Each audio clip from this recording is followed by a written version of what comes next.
Hello, and welcome to our podcast. We want to talk online, virtually, connect, and talk about our projects, talk about the open grant applications. There are two of them right now, the YES Alumni Grants and the YES Alumni Professional Development and Travel Grants apps open until January 16th. There's still plenty of time, or not plenty of time, we would say, but we'll give you some tips and tricks and talk about our experiences. I'm Tea. I work on the secondary school alumni programs at American Councils, and here with me I have the guest stars, Edi and Fatima. Thank you, Tea. Thank you so much. I just want to say I'm Edi or Edi. That's EDI. I think I tried to do like a sign language thingy. I am also from North Macedonia, and I had a grant project last year. I just want to say that I'm so happy that we're actually doing a podcast because I've been actually wanting to do a podcast for so long now. It's finally happening. And I was placed in 2015 in Washington State. And yeah, we also have here somebody else. Hi everyone, my name is Fatima Umar. I'm from Nigeria. I was placed in Bay Village, Ohio from 2017 to 2018. I've gotten 3 years grants. Actually no, I got 1 year's alumni grant and I got a professional development grant, and I also got a grant for podcasting workshop. So yeah.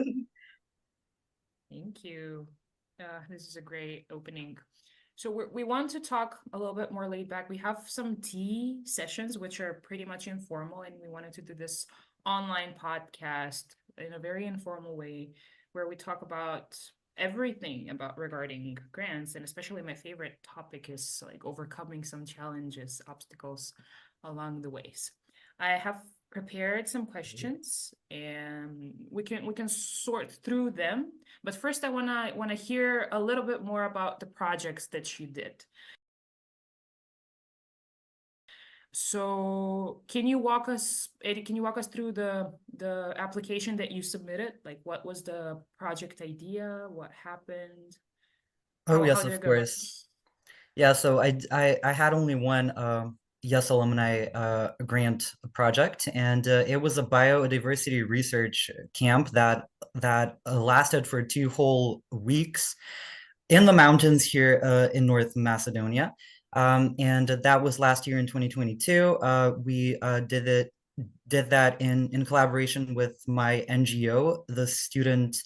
Well, it's an NGO that I'm a part of, the Biology Students Research Society in Skopje, Macedonia.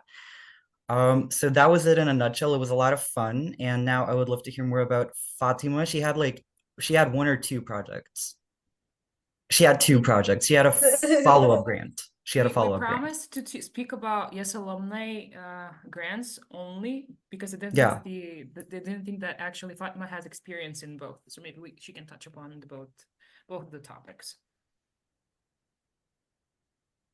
Okay, so well, the first grant that I did was a follow-on grant. It was in 2021, and that was for the American Disability Act, the celebration of the American Disability Act, and like the YES program did give out grants for a follow-on workshop, and I got the grant, which was like I even saw the announcement like 5 days before it ended, so it was like pretty late for me. It was actually very challenging, but I did a workshop for people with disabilities, and then the other year's alumni grant I got was this year actually, 2023. I did another entrepreneurship workshop for girls and boys. There's like a group of boys from like that are usually sent from like rural areas to go and like search for education, but like they end up being on the street and like all these kind of negative people. So I did a workshop for them to like give them something to be empowered and like have some kind of business. What was the name of the project? The Empowered Alma. How was it pronounced? Alma. Yeah, that one is the Empowered Almajiri. So the Almajiri is basically like the group name given to those boys that are like sent to the cities to get education. Mhm. Awesome stuff. Surely. 2 projects, yeah. And like a little fun fact about me and Fatima, like I think maybe the first time she applied the first time around is that we did like apply sort of last minute, which is not what it worked out well for us, but we don't really recommend doing that, especially when you have all the resources and the grant advisors that you can use. We have the informal chat sessions as well. The tea time, we've only had one tea time so far. We would love to have another one. You don't have to drink tea, you can drink whatever you want, obviously. I'm turning Like, everything into a tea session. Like after that, I'm bringing my tea everywhere. oh my God, oh my God, I'm so happy. We do love tea. It's like one of the best beverages. Yeah, we're definitely going to have like some more tea sessions. And you guys are actually very lucky to have like the grant advisors and all these information sessions. Like the first time that I applied, I didn't have any like grant advisor, even though I had like some alumni from my country that like have gotten grants in the past. So I contacted some of them, but it was like very, very late for me, just like 5 days to like start contacting someone about a grant. Oh, But yeah, don't be like, I'll start early. Yeah. Okay, so there are Possible. plenty of resources for everybody. There's actually a little mini website thing where you can find resources. Everything is linked in through the emails. You can always reach out to us in the YES alumni at americancouncils.org email address. But as Edi said already, don't wait last minute to start your application. Start as early as you can. And that as early as you can be only by you entering your basic data information about yourself, name, last name, and just start through the application and see what's going on if you have any questions. One thing maybe to think up front, when I was applying for grants, there was the support letter. So the application itself doesn't mean that it's very much time consuming. Only that there are some things that you might wait up on, and that is if you're applying for a group grant for the YES Alumni Grants, then you need to team up with alumni and make a strategy plan and divide tasks. But the number one thing that I think that it's most time consuming is that letter of support. And there's a sample letter of support in the application itself. So I think it's the most time management here, time management skills, contacting partners and getting a support letter from them. The rest of the things are pretty much left on yourself and on your time, and when you can write a good, strong project narrative. What are your guys' tips? Like how do you think your application was better than the rest? Definitely, if you're doing a project like if you're doing something that, oh, I want to help my community, and like if it's something that it's been on your mind for a while, it's going to be like so easy for you to like work on that instead of like having it's like just a random idea. If it's something that's been on your mind, and if it's your first time applying, make sure like it's something that like you're passionate about, even if it's not something that you're passionate about, something like you've been thinking about it for a while, like it's been on your mind. It's going to be so much easier for you to like that. And like if you're writing like your ideas, you're writing down your narrative for your proposal, it's going to be like a story, like you're narrating a story. So like I'll say for your first time, make sure it's like you have a project that like you're passionate about or something, like just make it kind of like it's like a story of your life or something like that. I don't know. Yeah. Mm-hmm. Would you explain that that's actually what motivated you to apply? You actually saw you're part of the community that you're in. You're not thinking of something abstract. You're implementing a project in your own communities, in your own country. Yeah, exactly. So it's like for the first one that I did, it's like I know there's like so many problems that I see, like people with disabilities in my community are like segregated, and like it's something that's been disturbing me for a while, and like I don't know, I don't really have enough resources to do something about it, even though like most of the time that with the little that I can do I help on my own. But this is like, oh, I have a chance to get some money to like actually give those people something to do on their own. So it's kind of like this is something that I've been saying for a while in my community, and I want to work on it. And like I finally have the chance to get some money to like help out. Amazing, amazing. Yeah, and as we already pointed out, you do need to have the support of at least one other alumnus or alumna when you apply for a YES Alumni grant. And obviously, you do need the letters of support. I know that when I applied last year, I had like four different letters of support. It just kind of made sense, like from the faculty, because it was related to like a biology and my school institution, from the faculty, from the Institute of Biology, then like the NGO of the student geographers that come with us, yeah, and then the Macedonian Ecological Society as well. I just kind of tried to get like NGOs and also, governmental institutions, I guess, the faculties. So it's always nice when you have, when the grant, when somebody's gonna review your grant application and they see that you have all of this, um, unequivocal support. It's like, yes, they kind of know that you're going to do a good job. So even if you start last minute, if you have all the support you need beforehand, like a strong support system, then that's ideal. That's all you really need. You can, identify issues within your local community. You can think about your own maybe a career choices and expertise that you have. For example, I was able to merge that quite well with my YES Alumni Grant, which I was quite happy about. And yeah, Fatima and I are kind of in similar fields. She also does biomedical research. So yeah, maybe eventually she would do something more connected to that as a project, and that would be amazing to see. That's what you would want to see for sure.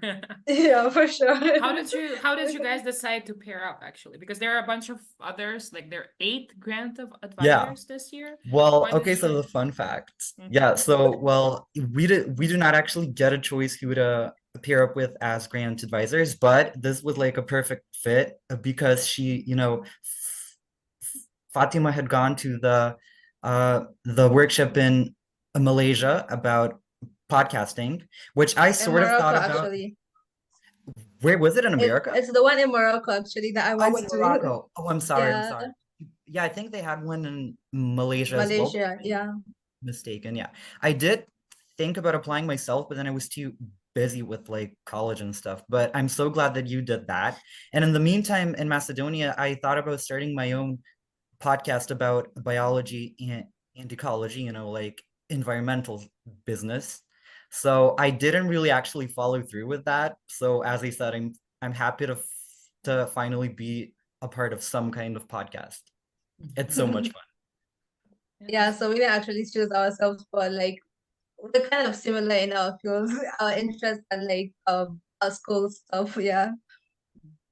I'm very happy to be here with you guys. And one of my passions is podcasting and stuff. So I think that we will develop this over time and work on it more with time. But this is a great start. And we're not doing it the traditional way as we're doing it with the informal sessions. So we'll try to think outside of the application, as it isn't like outside of the box. We're thinking outside of the application and thinking like going to the root of your ideas. So getting back to my core question, what were some how to phrase this, like what were some challenges? First, I want to divide it in two. There are some challenges with the application process, and then there are some challenges with the implementation of the project basis, if your project gets accepted. So what was the hardest part for you when you applied? You said you did apply it kind of last minute. And was it the time? Was it resources? Was it the budget, all the Excel sheets that you had to cover? What was the hard jam there? And then we can compare it with some obstacles that you faced during the phases of implementation of the project. Fatima, do you want to start first with this? Yeah, sure. For me, I'll say it was the part that I had to like follow all the things that like the grants were going to fund. So there were like so many restrictions. The grant cannot fund like gifts, it cannot fund buying computers, stuff like that. So I think that was like a very huge challenge for me, because most of the ideas that I had at first was, oh, I want to do this. And then I checked the budget and it's like, oops, this can't be covered by the grant. So yeah, that was like a pretty big challenge for me. And I also had like a challenge with like making the budget. But then that was pretty easy once I got like the hang of it. Okay, like I need to put everything out. Like I need to mention everything that I was going to purchase and like the cost of everything, how much like each single item is going to cost, and then like multiply each one. Which like once you just get like the hang of it, it's just going to be pretty easy afterwards. But then yeah, if you're applying this is your first time, make sure you check the guidelines for the budget, like what the grant is going to fund. Make sure you check that, like check and check again.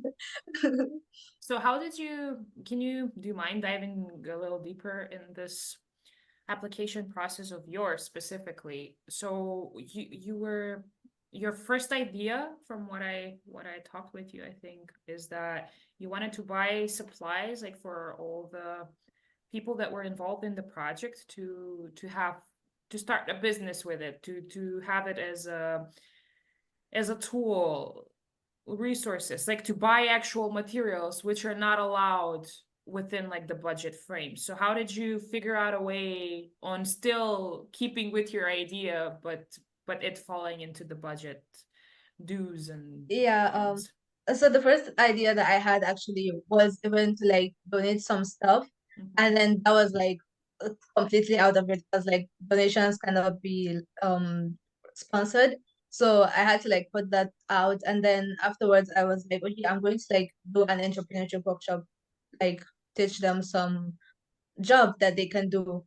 So and then there's like some things that I wanted to buy or like give them money to use as capital, but then like money, cash cannot be given out just like that. So I had to like think of, okay, I'm going to buy some of the materials that I need and some of the materials that they may need, and then I'll give it to them.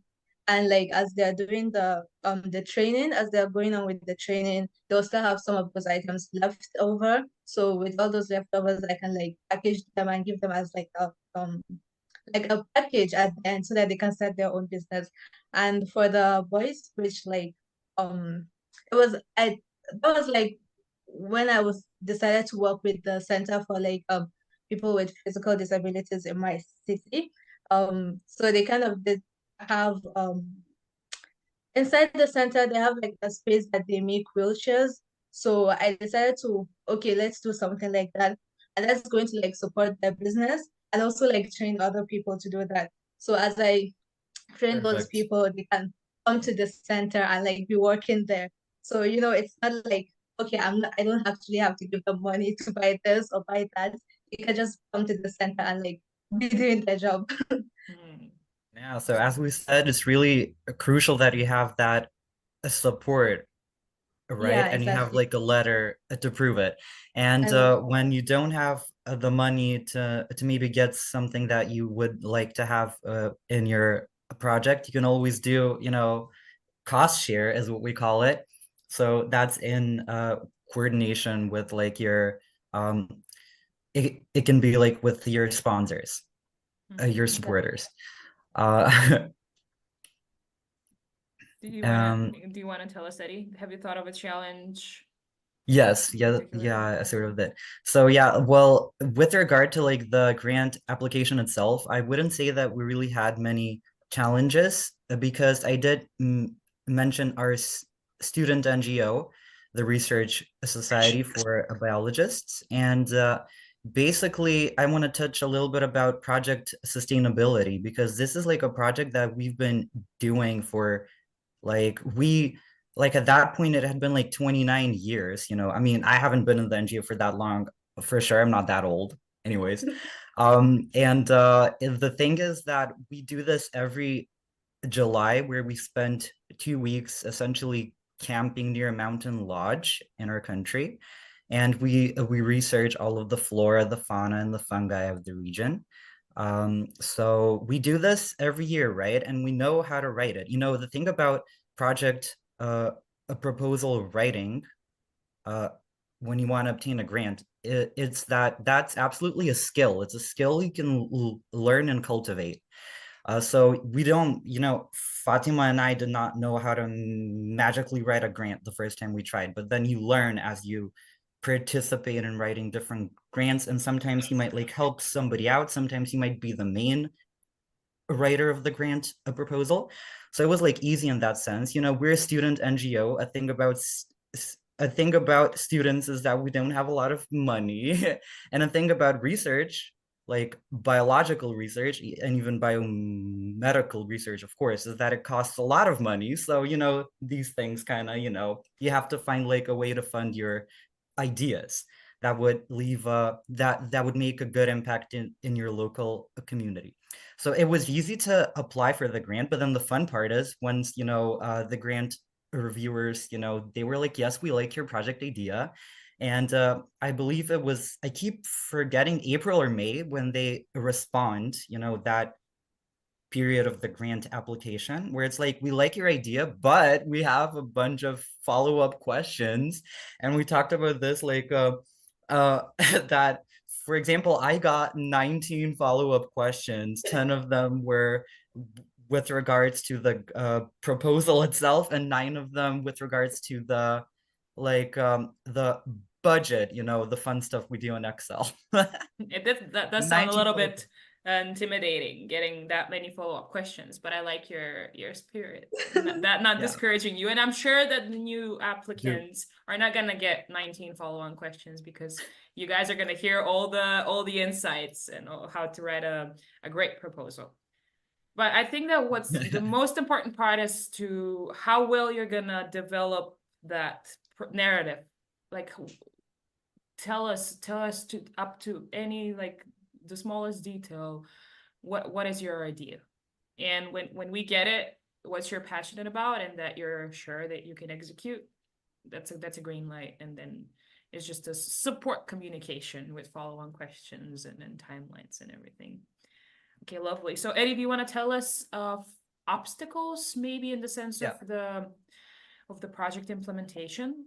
For me, from my side, and from me being from North Macedonia, but I think everybody from any country, one of the main obstacle is not all the team members or people or the alumni team planned are in the same region or in the same city.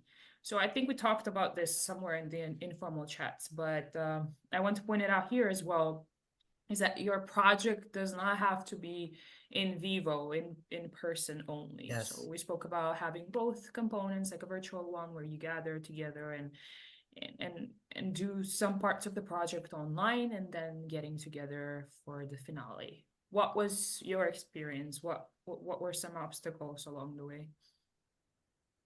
Yeah, so okay, yeah, absolutely. You can have an online component that would be great if you can somehow work it into your project. I don't think I mean I didn't really have any sort of online thing. I don't think Fatima had either, or maybe she did. No. No, not really. Yeah, but absolutely, it's a very nice and viable option where, you're geographically not quite in the same place. So yeah, it's definitely a great option to have. And the thing about what I did, we had to do it in vivo, in the mountains.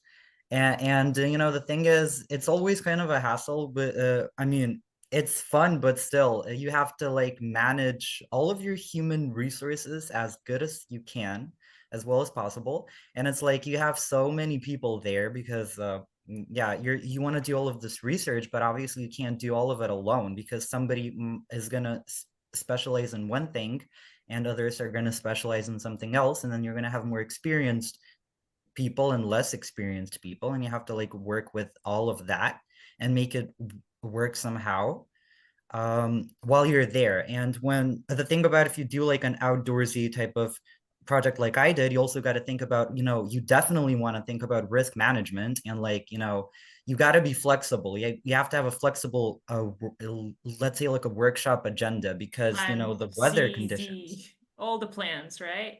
And this all is the part of the plans, application. Did A to you Z. plan ahead if some kind of catastrophe We happened? yeah, we absolutely yeah, because like you're on a mountain, right? You have to like have a plan. So yeah, you have to know who to call in case of an emergency. You got to know all of that, because Mhm. anything might happen and will happen in like 2 weeks or however long you might actually do something where you're not really, let's say, in the comfort of your own town, for example, like we were not. So yeah, Everything that you can and cannot imagine, it's gonna happen. yeah. For sure. Yeah, so like just think about so many things, and like creating a risk management plan is actually part of the proposal. So you still have like 16 days to think about other things that like possibly might happen, and like just put them in your risk management plan. You have to Mhm. think of like, okay, what if this happens? And if you're working with kids, you have to think of like, okay, what if there's an emergency or one kid, if you're working with sharp objects, what if this person cut their hand? Are you going to have a first aid kit? Are you going to have a doctor? Are you going to have this or that? Yeah, so like there's so many things that okay, think about them and like what's the possibility of that happening. And this is not like something that's like very it's not something that's very serious. It's not like a big thing that you have to like spend days thinking about. You can just like Yeah. put it aside and like write everything down once you have like any idea of okay, something might go wrong, write it down. You don't have to like sit down and be thinking about it for a long time. That's a very good advice also, like where to spend most of your time thinking it through Uh, and brainstorming. Focus more on the proposal part. And all of these things can change.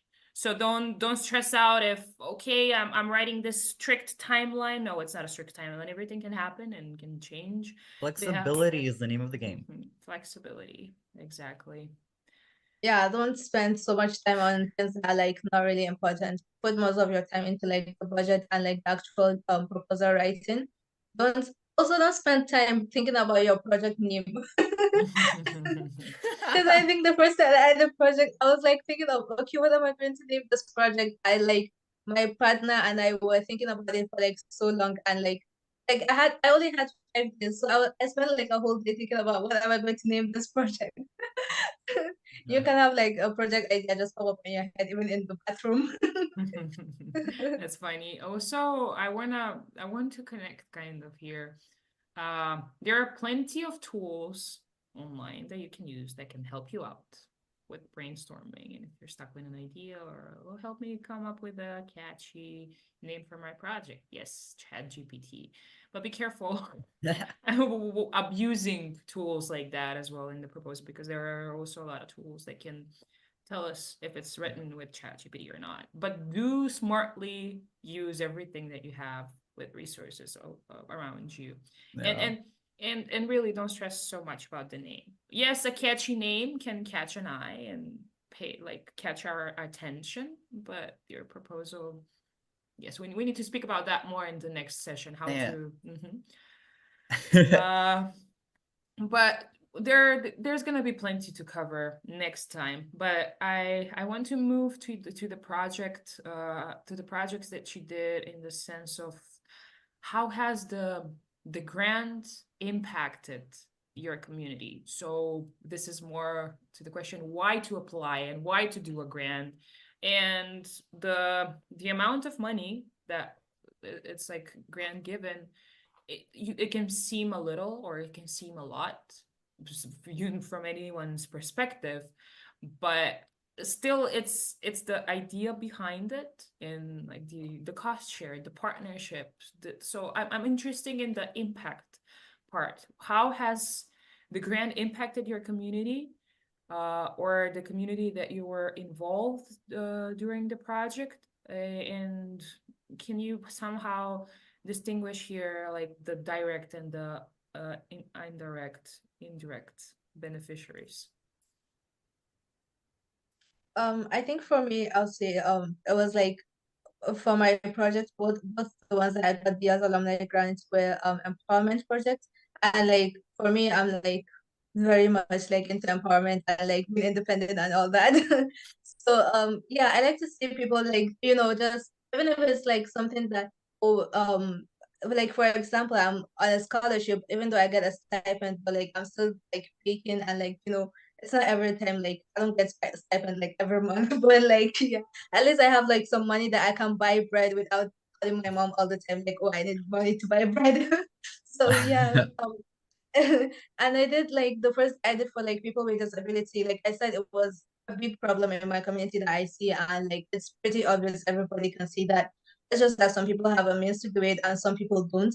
So like that was an opportunity for me to like do something with so much amount of money. It was a big amount of money for me. Um, so I did that, and afterwards, immediately, and this was 2021. I still talk to some of the participants from 2021. Like some of them are still sewing. And it's like how I see, oh my God, it's been like 2 years, more than 2 years actually. And like you guys are still doing this. And there was actually I think a few months after that, I met one of the I think he's like the director or something from like the National Association of People with Physical Disabilities. So I met him randomly on the street, and I went to greet him, and I was like, I'm like this person, like we did this project one time and you were there, blah blah blah. So he was like, oh my God. And he kind of introduced me to the other people around there. Oh, this is this person, she did this thing. So it's like people see what you do, and like no matter how little you think something is, like people like the people that will see it as a very like, oh, you're helping so much, and like people have impacted from what you did, no matter how little it is. And this is like someone that's like older than my father, but like it's like, oh, he has seen like you're helping so much and doing this thing. So just don't think of like your project is little or too small. Like whatever it is, you're making a difference. It's a huge difference. And the second project that I did actually, this was the one that I did this year.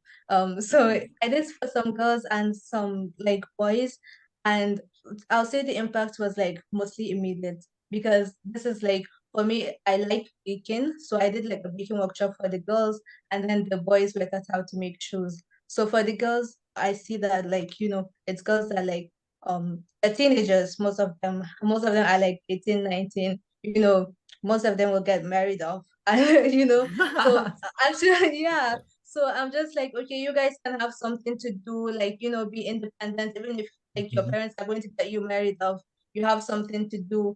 And I still get like some of them don't have phones, actually, they don't have smartphones, but the ones that have smartphones, they send me, oh, I did this thing yesterday. I Aw. sold this amount of cake.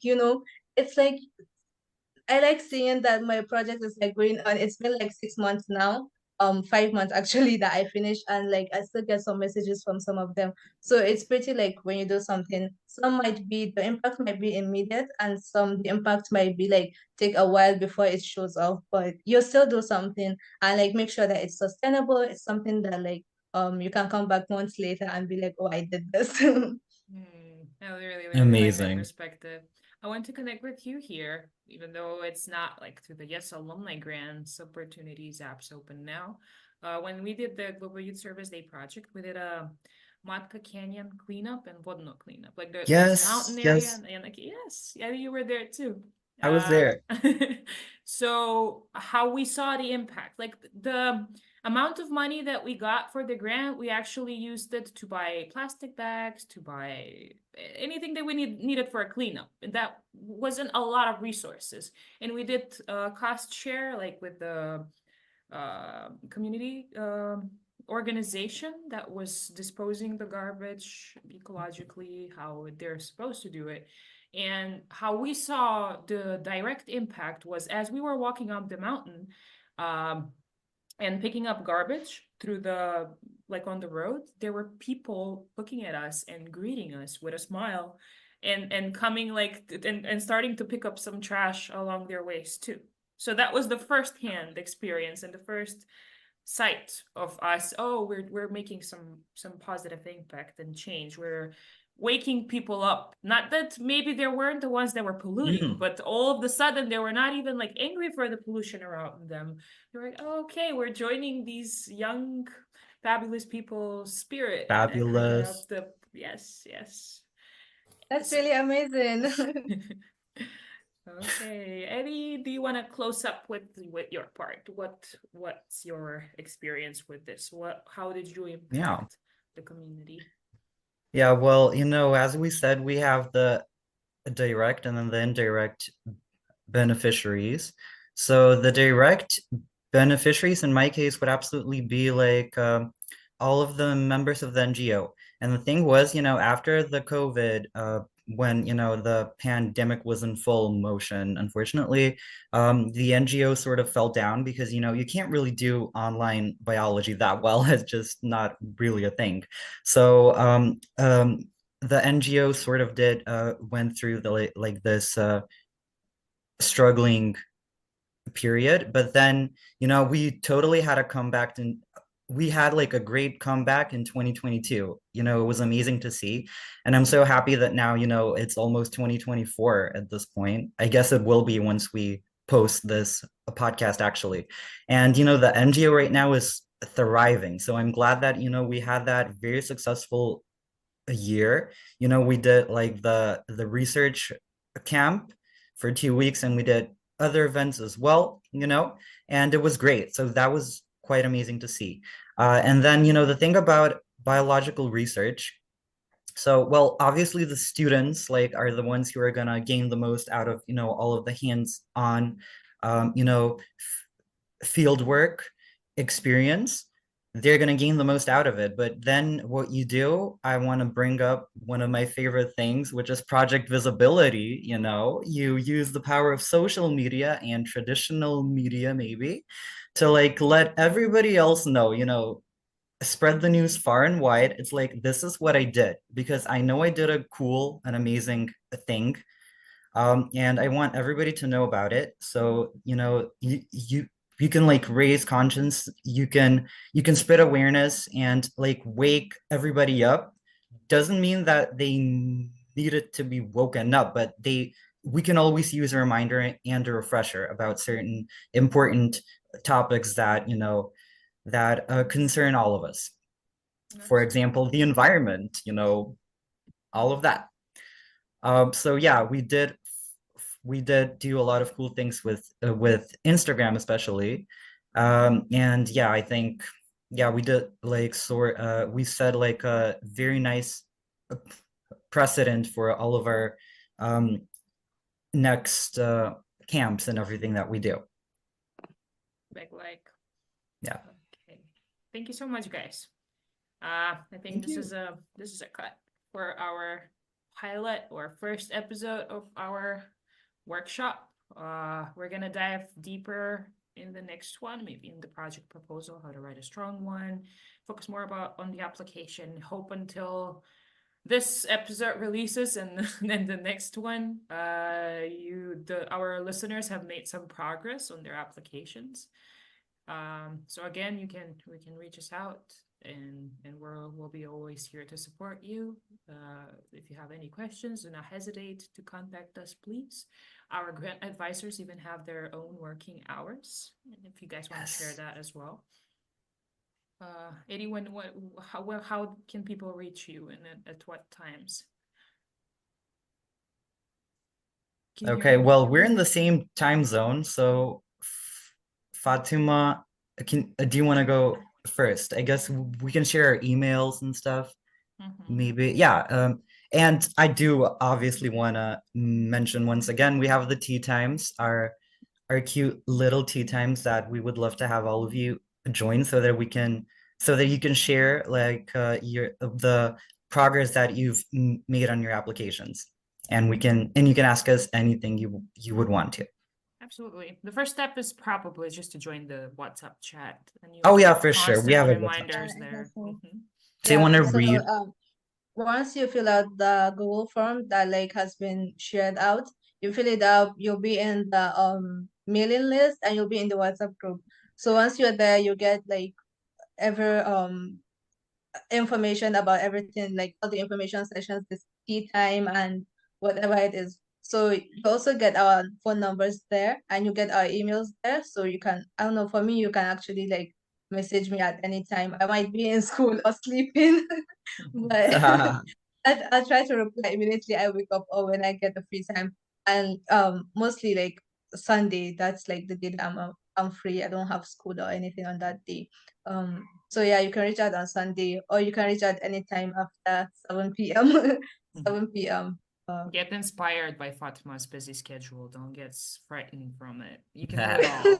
That's what she You wants to can tell do you. it all. I can do school and work, and I can be a grant advisor, and I can even think of another application to apply for. Oh, I really, really like this, guys. Thank you for joining here. Yes, and I can't wait to hear more from you. I feel kind of that not only that we owe this to our communities, but we owe this to ourselves. I really like to Aw. think back and refreshen my memories of some very inspiring moments that happened that I haven't been able to acknowledge in my life ever since now. Like it's good to go back and get re-inspired and move on and Absolutely. maybe spark a motivation in the others. Yes. Okay, happy holidays. Happy New Year. Happy holidays. Yes. Happy holidays and Happy New Year. I don't know, you might actually listen to this after the New Year, but yeah. Okay, lovelies. Talk to you next week probably, but Yeah. we'll see. Okay. Ciao. Ciao, ciao. Goodbye.